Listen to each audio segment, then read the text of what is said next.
नमस्कार प्यारे साथियों, पुनः स्वागत है आप सभी का अपने YouTube चैनल यूके टीचिंग परीक्षा पर। जुड़ जाइए एक सकारात्मक ऊर्जा के साथ, कॉपी कलम उठा लीजिए और मेरे साथ आपको नोट्स बनाते हुए चलना है।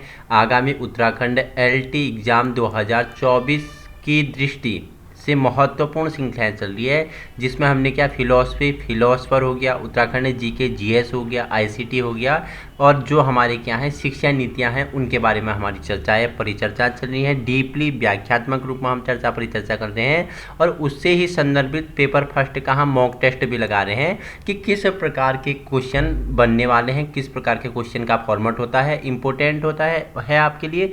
बाकी पीडीएफ आपको टेलीग्राम ग्रुप यूके टीचिंग परीक्षा और व्हाट्सएप ग्रुप से आप जुड़ सकते हैं। लिंक मैं नीचे अटैच कर दूंगा और वहीं पीडीएफ का लिंक भी मैं आपको लिए संलग्न कर दूंगा, आप वहां से डाउनलोड कर सकते हैं। और वीडियो उन लोगों तक पहुंचाने की कोशिश करें जहां क्या है संसाधनों के अभाव हैं। वीडियो अधिक से अधिक शेयर करें जिससे मैं आपके लिए रोज़ अच्छा सा अच्छा क्या ला सकूं, कंटेंट ला सकूं। ठीक है, तो ये MA है, स्पेलिंग मिस्टेक है, वर्तनी भी सुधार करते हुए चलना है। तो आइए अभ्यास प्रश्न लगाते हैं। प्रैक्टिस सेट होगा आपके लिए एक प्रकार का ये कि किस प्रकार के क्वेश्चन फॉर्मेट बनते हैं, आयोग आपके लिए किस प्रकार का बनेगा। ठीक है, चाहे सीटेट हो, यूटेट हो, ठीक है, शिक्षक संबंधित जितने भी परीक्षा हैं तो क्वेश्चन का फॉर्मेट एक जैसा होता है। आपको क्या समझना है, आपको बाल मनोविज्ञान समझना है, आपको शिक्षा मनोविज्ञान सीखना है। ठीक है, तो सीखने की प्रक्रिया में अभिप्रेरणा क्या होती है, शिक्षार्थियों में सीखने के प्रति रुचि का विकास करती है। ठीक है, जो मोटिवेशन होता है,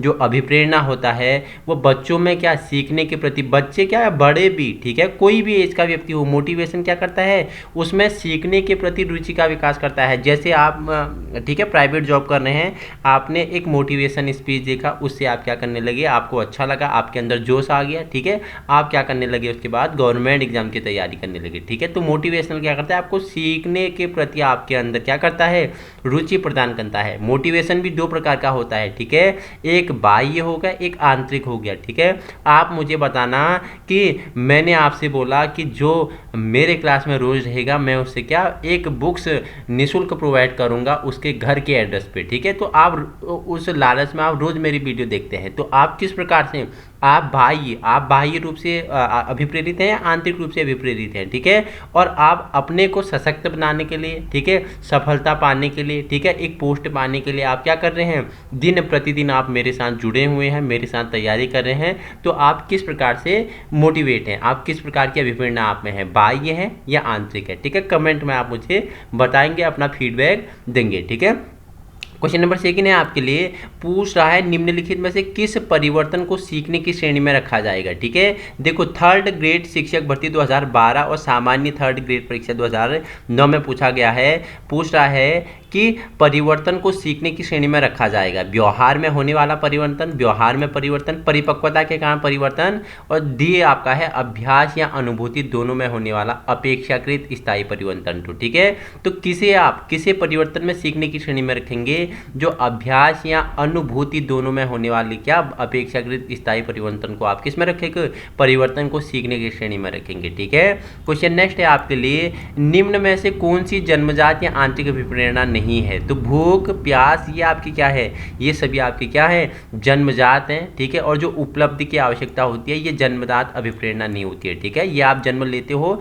उसके बाद आप उपलब्धि के लिए, ठीक है, सम्मान के लिए, उपलब्धि के लिए, कुछ पाने के लिए, लक्ष्य को अचीव करने के लिए कार्य करते हो, तो उपलब्धि की आवश्यकता ये जन्मजात नहीं है। ठीक है, तो ये जन्मजात नहीं है। अभिप्रेरणा से संबंधित सही क्रम इंगित है। ठीक है, प्रणोद आवश्यकता प्रोत्साहन, पूछ लेगा ऐसा प्रणोद ना कि, ठीक है, प्रोत्साहन आवश्यकता प्रणोद हो गया, आवश्यकता प्रणोद प्रोत्साहन हो गया, आवश्यकता प्रोत्साहन प्रणोद हो गया। तो अभिप्रेरणा से संबंधित सही क्रम क्या हो जाएगा, आवश्यकता होती है सबसे पहले, उसके बाद प्रणोद होता है, उसके बाद प्रोत्साहन होता है। ऑप्शन सी आपका क्या हो जाएगा, राइट आंसर हो जाएगा। ठीक है, क्वेश्चन नंबर नेक्स्ट है, सीखने की प्रक्रिया में अभिप्रेरणा क्या होता है, बच्चों में सीखने के प्रति रुचि का विकास करता है, पहले ही हमने बता दिया है। ठीक है, अभिप्रेरणा पर किस कारक का प्रभाव नहीं पड़ता है, तो भौतिक संरचना का। ठीक है, आवश्यकता का पड़ता है, वातावरण का पड़ता है, जन्मजात पड़ता है, जो भौतिक संरचना है इसका प्रभाव नहीं पड़ता है। सामान्य ज्ञान सेकंड ग्रेड 2011 में पूछा हुआ क्वेश्चन है, ठीक है। प्रेरक प्राणी में विद्यमान शारीरिक एवं मनोवैज्ञानिक दशाएं हैं जो उसे निश्चित विधियों के अनुसार कार्य करने के लिए उत्तेजित करती है। प्रेरक की इस परिभाषा को देने वाले है कौन है? सैफर है ऑप्शन ए। ऑप्शन बी है गेट्स व अन्य, ऑप्शन सी है ब्लेयर व अन्य, ऑप्शन डी है मार्शल। तो किसकी परिभाषा है? तो गेट्स व अन्य की परिभाषा है। सामान्य ज्ञान सेकंड ग्रेड 2011 में पूछा हुआ क्वेश्चन है, ठीक है। बाह्य अभिप्रेरणा में समावेशित किया जाता है तो क्या? तो चारों ऑप्शन, प्रशंसा व दोषारोपण, ठीक है, प्रतिद्वंदिता हो गया, पुरस्कार एवं दंड हो गया, परिणाम का ज्ञान, ये क्या है? बाह्य अभिप्रेरणा में समावित किया जाता है, ठीक है। आंतरिक में क्या किया जाएगा? कमेंट में बताओगे, ठीक है। निम्नलिखित में से कौन सा कथन अभिप्रेरणा की प्रक्रिया के संदर्भ में उपयुक्त नहीं है? तो यह व्यक्ति को अप्रिय स्थिति से दूर रखता है, यह आपका क्या है? गलत है, ठीक है। ऑप्शन डी गलत है, यही पूछा, ये गलत है। राइट आंसर क्या हो जाएगा? ऑप्शन डी आपका राइट आंसर हो जाएगा, ठीक है। निम्नलिखित में से कौन सी विशेषता आंतरिक रूप से अभिप्रेरित बच्चों के लिए सही नहीं है? तो वे हमेशा सफल होते हैं, ये आंतरिक रूप से अभिप्रेरित बच्चों के लिए सही नहीं है। थर्ड ग्रेड शिक्षक भर्ती 2012, ठीक है, और आरटेट फर्स्ट लेवल 2011 में पूछा हुआ क्वेश्चन है, ठीक है। मूल प्रवृत्तियां कैसी होती हैं? तो मूल प्रवृत्तियां कैसी? जन्मजात होती हैं, ठीक है, इजी है, जन्मजात होती हैं। निम्नलिखित में से जन्मजात अभिप्रेरक कौन सा है? तो जो निद्रा है ये क्या है? जन्मजात अभिप्रेरक है। बाकी खेलना, प्रशंसा, क्रोध ये जन्म के बाद क्या होते हैं? डेवलप होते हैं, ठीक है। निम्न में से कौन से प्रेरकों का वर्गीकरण गैरेट द्वारा किया गया था? तो अंग्रेजी सेकंड ग्रेड 2011 में पूछा गया था। तो गैरेट ने कौन से प्रेरकों का वर्गीकरण किया था? तो गैरेट ने दैहिक, मनोवैज्ञानिक और सामाजिक, तीन प्रेरकों का वर्गीकरण किया था गैरेट द्वारा, दैहिक, मनोवैज्ञानिक और सामाजिक, ठीक है। क्वेश्चन नेक्स्ट है आपके लिए, प्रेरकों का वर्गीकरण अनेक विद्वानों ने किया, मैस्लो द्वारा किया गया वर्गीकरण सही ढंग से निम्न में से किस विकल्प में दिया गया है? तो किस विकल्प में? जन्मजात एवं अर्जित विकल्प आपका राइट आंसर हो जाएगा। विज्ञान सेकंड ग्रेड 2011 और थर्ड ग्रेड शिक्षा भर्ती 2012 में पूछा क्वेश्चन है, ठीक है। शिक्षा की प्रक्रिया में प्रेरणा का महत्व है, इस बात को ध्यान में रखें तो अध्यापक को निम्न में से कौन सा कार्य नहीं करना चाहिए? तो क्या इनामों का प्रलोभन देकर बालकों में प्रतिद्वंदिता पैदा करना, ये आपका क्या हो जाएगा? ऐसा अध्यापक को ऐसा कार्य नहीं करना चाहिए कि इनाम देकर बच्चों में क्या, उन्हें लालच देके, प्रलोभन देके बालकों में प्रतिद्वंदिता पैदा नहीं करना चाहिए, ठीक है। अभिप्रेरणा के संदर्भ में भूख क्या है? भूख क्या है? एक अंतर्नोद है, ठीक है, और इंपोर्टेंट है। गणित सेकंड ग्रेड 2011 और थर्ड ग्रेड शिक्षक भर्ती 2012 में पूछा गया क्वेश्चन है, ठीक है। निम्न में से कौन सा तत्व अभिप्रेरणा से संबंधित नहीं है? तो मूल प्रवृत्ति क्या है? अभिप्रेरणा से संबंधित नहीं है। बाकी प्रेरणा हो गया, प्रणोद हो गया, अंतर्नोद हो गया, आवश्यकता हो गया, ये सभी अभिप्रेरणा से संबंधित है। हिंदी सेकंड ग्रेड 2010 में पूछा गया क्वेश्चन है, ठीक है। अभिप्रेरणा के संदर्भ में प्यास क्या है? प्यास एक अंतर्नोद है, ठीक है। अधिगम तक पहुंचने के राजमार्ग को क्या कहते हैं? किसने कहा अभिप्रेरणा को पहुंचने का राजमार्ग है? सड़क क्या है? सड़क क्या है? अभिप्रेरणा तक पहुंचने का एक राजमार्ग है अभिप्रेरणा, स्किनर ने ऐसा कहा था, ठीक है। अभिप्रेरणा क्या है? अधिगम तक पहुंचाने का राजमार्ग है, ठीक है। संस्कृत सेकंड ग्रेड 2010 में पूछा गया है। स्नेह प्राप्त करने की इच्छा अभिप्रेरणा के संदर्भ में क्या है? तो स्वाभाविक अभिप्रेरणा आपका राइट आंसर हो जाएगा, ठीक है। क्वेश्चन नेक्स्ट है, क्रिया को आरंभ करने, जारी रखने या नियंत्रित रखने की प्रक्रिया क्या है? इसे ही आप क्या बोलते हैं? अभिप्रेरणा कहते हैं। निम्नलिखित में से अधिगम को परिभाषित करने का कौन सा तरीका कम से कम काम में लाना चाहिए? अध्यापक संस्कृत सेकंड ग्रेड 2010 में पूछा गया है। तो अधिगम को बढ़ाने के लिए, अभिप्रेत करने के लिए पुरस्कार वाला कम लाना चाहिए, ठीक है। कि देखो बाह्य अभिप्रेरणा तो कब तक होगा? बाह्य अभिप्रेरणा एक ही समय तक काम करती है, ठीक है। उनमें आंतरिक अभिप्रेरणा क्या करना है? उनके अंदर से उनकी अभिप्रेरणा है, ऐसा अभिप्रेरणा का उनमें विकास करना है। और ये जो पुरस्कार है, जो बाह्य प्रेरणा है, इसका कम से कम प्रयोग करना चाहिए, ठीक है। निम्न में से कौन सा उदाहरण अभिप्रेरणा का परिणाम नहीं है? तो जगन ने श्वास लेने की प्रक्रिया में रुचि दिखानी प्रारंभ कर दी, ये अभिप्रेरणा का परिणाम नहीं है, ठीक है। गिलफोर्ड के अनुसार संवेगों का प्रकार नहीं है, तो ठीक है, प्राथमिक है, द्वितीय है, कृत्रिम है, जो नवीन है, ये क्या है? गिलफोर्ड के अनुसार संवेगों का प्रकार नहीं है, ठीक है। निम्नलिखित में से जन्मजात अभिप्रेरक नहीं है तो सुरक्षा जन्मजात नहीं है, प्यास, निद्रा, भूख, ये तीनों क्या हैं, जन्मजात अभिप्रेरक हैं। बीटेट फर्स्ट लेवल 2011 में पूछा गया क्वेश्चन है, ठीक है।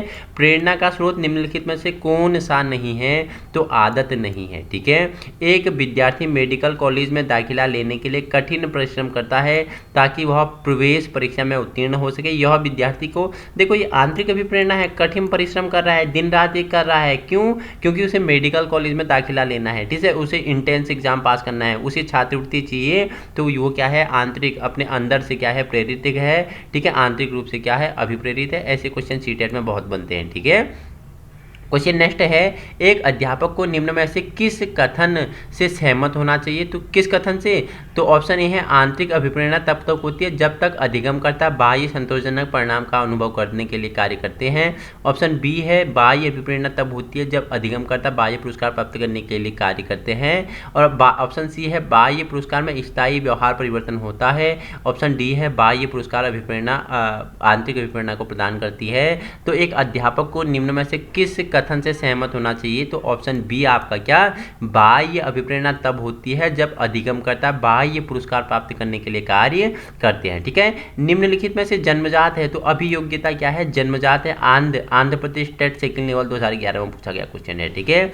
अभिप्रेरणा के सिद्धांतों के अनुसार एक शिक्षक के द्वारा सीखने से संबंधित कर सकता है, तो विद्यार्थियों में वास्तविक अपेक्षाएं, ठीक है। देखो आपको आर्टेड राजस्थान हो गया, उत्तर प्रदेश हो गया, यहाँ के इसमें ज़्यादा क्वेश्चन लग रहे हैं क्योंकि ये किताब जो प्रिंट होती है ये राजस्थान से होती है, ठीक है, धीरू भाई दवाई, ठीक है, वहीं राजस्थान के प्रोफेसर है, वहीं से प्रिंट होती है। ऐसा नहीं सारा बाल विज्ञान, बाल मनोविज्ञान एक ही है, ठीक है, ये करंट अफेयर नहीं है, शिक्षा शास्त्र है, ठीक है। तो उत्तराखंड भी, यहाँ उत्तराखंड हो गया, सारा यूपी हो गया, मतलब कि बाल विज्ञान तो एक ही है, बच्चों की तो बच्चों के बारे में ही तो पढ़ना है ना आपको, तो सब कुछ एक ही, अलग कुछ होने वाला नहीं है, ठीक है। तो यही क्वेश्चन फॉर्मेट पूरा यही बनेगा और यहीं से भी क्वेश्चन बन सकते हैं, ऐसा नहीं है, बेस्ट बुक है, ठीक है। किसी व्यक्ति को सामाजिक दृष्टि से स्वीकृत कार्य करने का कौन सा प्रेरणा देता है, तो स्वीकृति प्रेरक, ऑप्शन डी राइट आंसर हो जाएगा।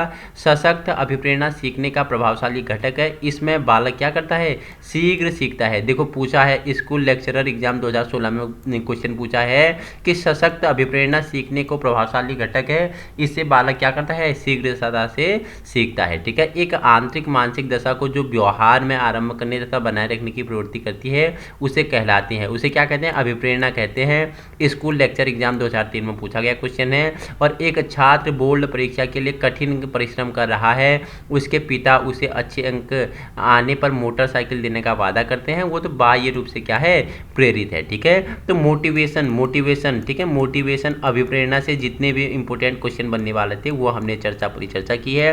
पेपर फेस्ट का मॉक टेस्ट आपके लिए क्या होगा, इंपॉर्टेंट होगा, जुड़ जाइए और मित्रों में क्या कीजिएगा, इसे शेयर कीजिएगा। अधिक से अधिक ऐसी वीडियो पाने के लिए आज ही अपने YouTube चैनल क्या यूके टीचिंग परीक्षा पर संलग्न हो जाइए और वीडियो आपको YouTube में मिल जाएगी, बाकी PDF आपको टेलीग्राम ग्रुप यूके टीचिंग परीक्षा में अवेलेबल हो जाएगा। उसी के साथ साथ मैंने आज आपके लिए क्या WhatsApp ग्रुप भी बना दिया है, आप वहां से भी क्या है संलग्न हो सकते हैं और जिसकी जो समस्या है बता सकते हैं, PDF उसे मैं क्या प्रोवाइड कर दूंगा, बिल्कुल निःशुल्क है, बेहतर संकलन है, ठीक है। सिलेबस के अनुसार चर्चाएँ परिचर्चाएँ चल रही हैं, आज ही जुड़ना है, बस आपका जो शेयर करना, लाइक करना, सब्सक्राइब करना है, यही हमें फ्यूल देता है। और आपके लिए मैं कौन सी अच्छी वीडियो लाऊँ, कौन सा टॉपिक मैं आपको पहला करवा दूँ, वो हमें क्या करता है, आपके द्वारा ही क्या करता है, प्रोत्साहन मिलता है, हमें भी मोटिवेशन मिलती है कि हाँ हमारे द्वारा वीडियो बनाएगी, आपको पसंद आ रही है, आपके लिए इंपॉर्टेंट है, ठीक है, आपने अधिक से अधिक लोगों तक शेयर किया है, तो हम इसलिए आपके लिए अच्छा कंटेंट लाने की कोशिश करते हैं, ठीक है। लेकिन ऐसा कंटेंट बिल्कुल निःशुल्क आपको यूट्यूब में मिलने वाला नहीं है, ठीक है। आप सर्च करके देखें, जहाँ भी मिलेंगे 2-4 वीडियो मिलेंगे, उसके बाद आपको बोल दिया जाएगा कि ऐप डाउनलोड करें और पेड कोर्स खरीदें, ये निःशुल्क है, पूरे सिलेबस आपको निःशुल्क करवाया जाएगा, ठीक है। और वैसे ही तैयारी है, वहाँ कोई दवा आपको घोल के पिलाने वाले नहीं है, ठीक है। तो आज ही जुड़ना है अपने YouTube चैनल यूके टीचिंग परीक्षा पर और अपने साथियों को भी बताना है कि हमें क्या एक टीचिंग का प्लेटफॉर्म चाहिए उत्तराखंड में, तो यूके टीचिंग परीक्षा से जुड़ना है, ठीक है। उत्तराखंड के टीचिंग परीक्षा से जुड़ना है, हमारा उद्देश्य क्या है, शिक्षक और शिक्षिका भर्ती कराना है। उसी के साथ SI आबकारी, ठीक है, फॉरेस्ट गार्ड, BDO, BPDO, ठीक है, लोअर PCS, अपर PCS, सभी की दृष्टि से महत्वपूर्ण यहाँ पे श्रृंखलाएं चलती हैं। तो आज ही जुड़ना है और अपने मित्रों तक क्या करना है, शेयर करना है। Thank you so much.